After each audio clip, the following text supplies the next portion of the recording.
गुरु प्यारी साध संगत जी, जब अभ्यासी को नाम की बख्शीश हो जाती है और वह कोई ऐसी गलती कर बैठता है जिससे कि सतगुरु नाराज हो जाते हैं, और जब सतगुरु अपने उस शिष्य से नाराज हो जाते हैं, तब उस शिष्य की हालत कैसी बन जाती है, यह तो केवल वही बता सकता है जिसके साथ ऐसा हुआ हो और जिसके अंदर अपने सतगुरु के प्रति सच्चा प्यार हो, उसके अंदर सच्ची तड़प हो। तो साध संगत जी, अभ्यासी से अक्सर ऐसी गलतियां हो जाती हैं जिससे कि उसे ध्यान आना ही बंद हो जाता है, उसे धुन सुनाई देनी बंद हो जाती है। और जब उसके साथ ऐसा होता है तब उसकी क्या हालत होती है, उस पर क्या गुजरती है, वह आज हमें इस साखी के माध्यम से पता चलेगा। तो साखी को पूरा सुनने की कृपालता करें जी। साध संगत जी, सन 1947 में हुक्म सिंह नाम का एक सत्संगी था। वह एक मिनट भी बेकार नहीं बैठता था। रात को भजन सिमरन करता था और दिन में डटकर सेवा करता था, और संगत उसका बहुत ही मान आदर करती थी, क्योंकि सबको यह बात पता थी इन पर सतगुरु की बड़ी कृपा है। यह बहुत कमाई वाले हैं और एक सेवादार भी हैं। तो उसका सतगुरु से बहुत प्यार था, तो वह सतगुरु के पास ही रहने लग गया था। तो वहाँ रहकर वह खूब सेवा करता था। दिन में सेवा करता और रात को वह भजन बंदगी करता था। तो उसके अंदर का पर्दा खुल गया। तो साध संगत जी, जिस तरह गरीब की झोंपड़ी में हाथी नहीं समाता, उसी तरह वह भी नाम की कमाई को हजम ना कर सका, और जो भी उसके साथ होता था वह सब कुछ बता देता था। अंदर की बातें वह संगत से करने लगा। तो एक बार सतगुरु ने उसको अपने पास बुलाया और उसे समझाया कि हुक्म सिंह, हजम करना सीखो, इसे हजम करो। तो उसने सतगुरु को कहा कि इस समय अगर चारों वेदों का ज्ञाता भी मेरे सामने आ जाए तो वह भी मेरे साथ बात नहीं कर सकता। तो उसकी यह बात सुनकर सतगुरु महाराज ने दया मेहर का हाथ उसके ऊपर से खींच लिया था, और उसके बाद उसे शब्द सुनाई देना बंद हो गया। उसने बहुत कोशिश की, मगर फिर भी कोई बात ना बनी। अंदर का पर्दा ना खुला। तो जब उसको यह आभास हो गया कि मेरे साथ ऐसा क्यों हुआ है, तो उसने सतगुरु को कहा, मैं आपके खिलाफ अब चाचा जी को, जो कि बड़े महाराज जी के छोटे भाई थे, उनको चिट्ठी लिखूंगा। खैर, चिट्ठी लिखी या नहीं इसका तो कुछ पता ना चल सका, लेकिन वह नाराज होकर अपने गांव चला गया। तो जब सतगुरु चोला छोड़ गए तो उनके बाद फिर वह डेरे आ गया और वहीं रहने लगा। तो वहाँ पर उसकी बीवी रुक्को से बिल्कुल भी नहीं बनती थी। वह उनके साथ झगड़ा करता रहता था। तो एक बार बीबी को कालेकी गांव में एक साधु भेजने की ज़रूरत पड़ी। तो अभी वह तलाश में ही थी कि सतगुरु ने हुक्म सिंह को वहाँ जाने के लिए यानी कि कालेकी भेज दिया। तो बीबी रुक्को ने यह बात स्वीकार कर ली और उसको कालेकी भेज दिया।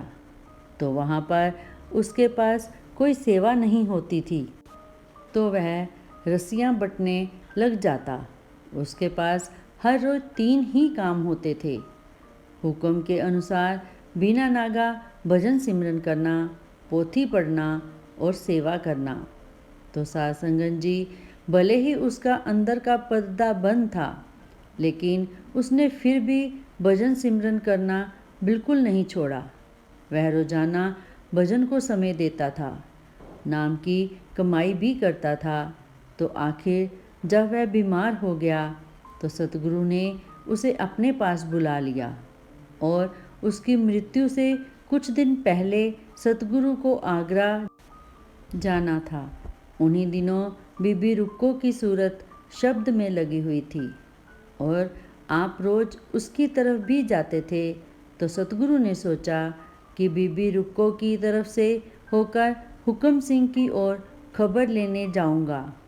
तो आप जी बीबी रुक्को को देखकर उधर जाने ही वाले थे कि हुक्म सिंह वहाँ आ गया। तो बड़े सतगुरु ने कहा, मैं तुम्हारी तरफ आ रहा था। तो वह बोला, मैं आपसे एक मांग मांगने आया हूँ।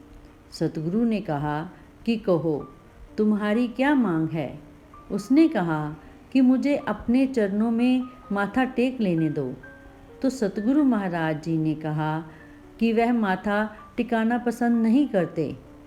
तो सतगुरु की यह बात सुनकर उसने कहा, अगर यह आपका शरीर मेरे गुरु का है जिनसे मुझे नाम की बख्शीश हुई थी और मेरी गलती की वजह से मेरा अंदर पर्दा बंद हो गया था, तो अगर यह शरीर मेरे गुरु का है तो मुझे माथा टेक लेने दो, क्योंकि अगर ऐसा नहीं होता तो मैं कभी भी माथा नहीं टेकता।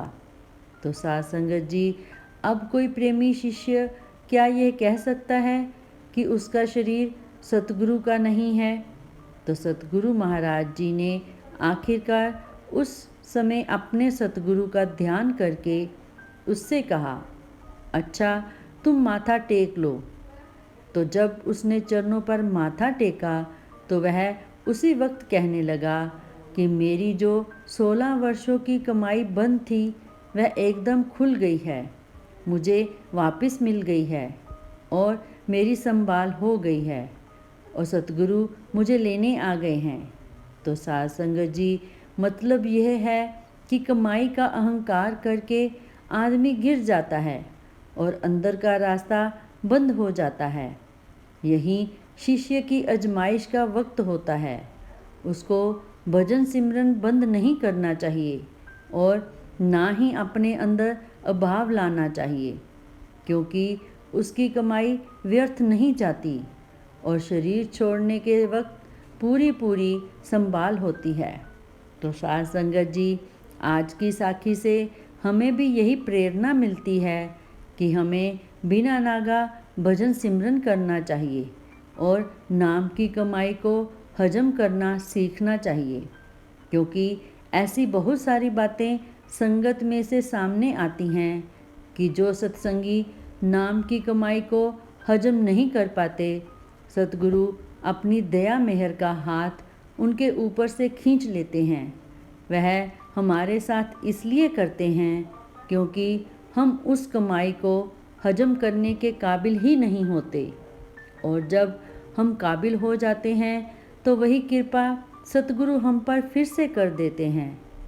तो सतगुरु तो अक्सर यही फरमाते हैं कि हमें हजम करना सीखना है, हमें अपनी बातें किसी को नहीं बतानी हैं, क्योंकि अगर हम हजम नहीं करते और बाहर सब बताने लगते हैं तो हमारा जो रूहानी सफ़र है वह वहीं पर रुक जाता है और हम तब तक आगे नहीं बढ़ सकते जब तक हम उसके काबिल नहीं बन पाते और सतगुरु वही कृपा हम पर फिर से नहीं कर देते।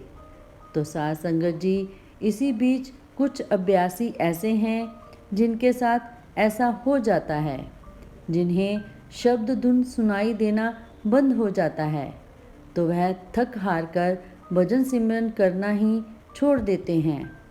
तो यहाँ पर सतगुरु हमें समझाते हैं कि भले ही मालिक ने अपनी दया मेहर का हाथ खींच लिया हो, लेकिन हमें भजन सिमरन करना बंद नहीं करना है, हमें उसको जारी रखना है, क्योंकि मालिक को हमारे भजन सिमरन से ज़्यादा हमारे प्रयास पर होता है। और अगर सत्संगी प्रयास करता जाता है, भजन सिमरन करता जाता है, तो मालिक उसके यही प्रयासों को देखकर उससे प्रसन्न हो जाता है और उसका अंदर का पर्दा दोबारा खोल देता है और फिर वह सत्संगी दोबारा से उस शब्द को सुनने लग जाता है, दोबारा से वह नज़ारे देखने लगता है जो उसे पहले देखने को मिलते थे।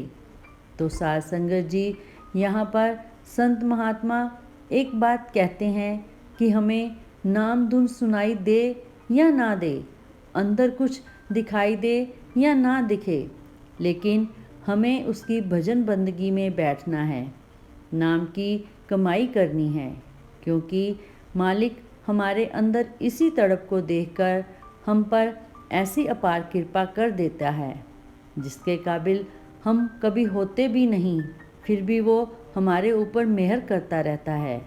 तो साध संगत जी, अगर आपको यह साखी अच्छी लगी हो तो कृपया चैनल को ज़रूर सब्सक्राइब करें।